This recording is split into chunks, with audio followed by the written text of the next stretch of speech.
Good morning. It's the 14th of February 2024. Regarding the DePlantier murder and all the controversy that's about it, it's necessary for my channel to have its say in its own way. There's been a lot on. I've heard there on News Talk, Mick Clifford talking about it and all of that. Please understand that it's a well-known rule of law that evidence of good character or bad character cannot be given in a criminal trial by the prosecution. So you cannot come along and say, I want you to convict Joe Soap because he's known bad character. He beat his wife in England twice and nearly put her in hospital once. You cannot use the fact that a person was caught stealing twice before to prove that he stole on this occasion. Each case has to stand on its own on the evidence available. The exception is where it's necessary to prove the offence. There's some things on the Prevention of Crimes Act and the Vagrancy Act. So if a person has been convicted of vagrancy, which is an obsolete type of offence, 3 times, you could use it to convict him a 4th time, but that's a very limited number of cases. As a standard rule, if Jack O'Mara has been convicted 197 times of stealing fruit from stalls and shops around the country, stealing out of Dunnes Stores and Tesco's and not paying, you have to catch him each individual time. You cannot use evidence of his bad character to prove your case. Now, the fact that the Taoiseach of the country, he was the Taoiseach, the leader, and the Taoiseach now, has the Attorney General's advice at his disposal, doesn't know that. If that's what he is saying, absolutely says an awful lot. Now, are there any exceptions to this rule? Well, there's a process known as throwing the shield away. He threw his shield away. So Jack Moriarty is up in the court and he's charged with attacking women on the street, giving them a couple of thumps because he doesn't like women and looking for money off them for cigarettes and drink, and they won't give it to him, and he gives them hits them a few times. Each case has to stand on its own. However, if when he's been charged with hitting Monica or Monica McGowan, a lady in her 70s, he says, I never was in trouble before. I never ever was in trouble before. He throws his shield away, and then the prosecution can introduce evidence that he is not of good character. Do you understand that? So you can't use evidence of bad character in a criminal prosecution in the first instance, except where he throws his shield away. And I have a book called Outline of the Law of Evidence by Cross and Wilkins, Police Powers in England and Wales.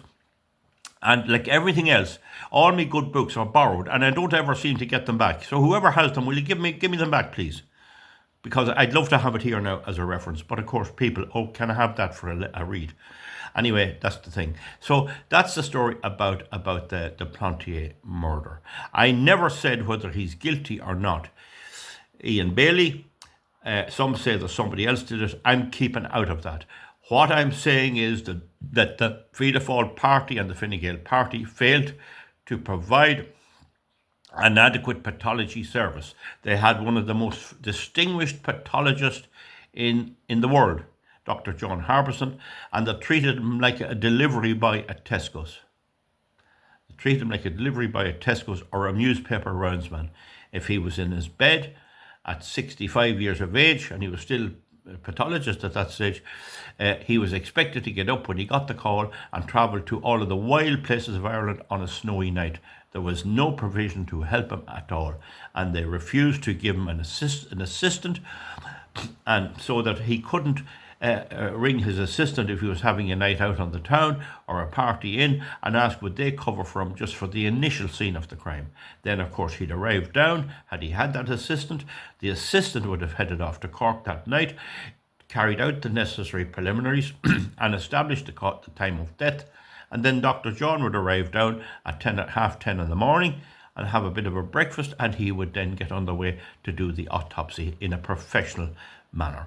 But the reason he couldn't do that was because Micheál Martin's Fianna Fáil party and the Fine Gael party refused, REF, USED, refused to give him as an assistant. That's the point I'm making, and that is a bigger scandal because that shows that the the ethos of those two parties is to hell with the public, to hell with the public safety. A government should protect its people from attack and from murder. And in order to protect its people, it should have an adequate pathological service. It should have an adequate pathological service.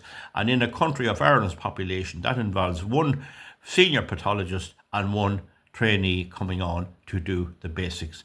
Some people say a local doctor could have done it. Not so easy getting local medics to do that. It's quite a difficult thing. And then the issue of the accuracy of the equipment comes into account.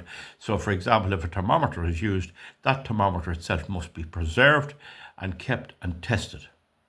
And indeed, in proper murder investigations, even in Ireland, the local sergeant is asked to get a thermometer. Do you know the one with the U shape that takes the maximum and minimal temperature of the scene?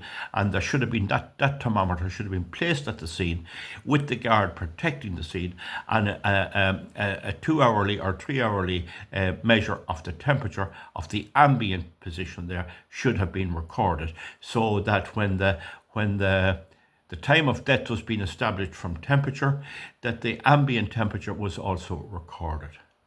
I don't know was any of that done, I can't say. But that's the standard.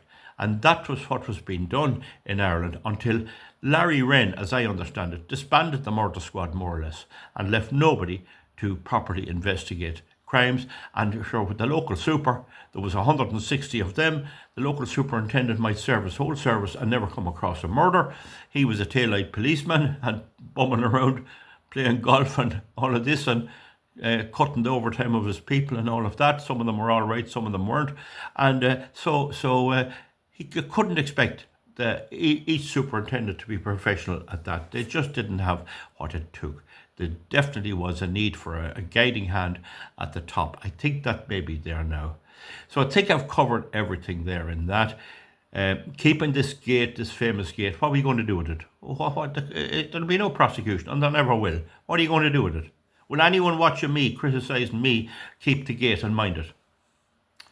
I wouldn't worry about that. Fact is, a crime is generally, over half a crime is solved in the first 24 hours. That's the key, getting there on time.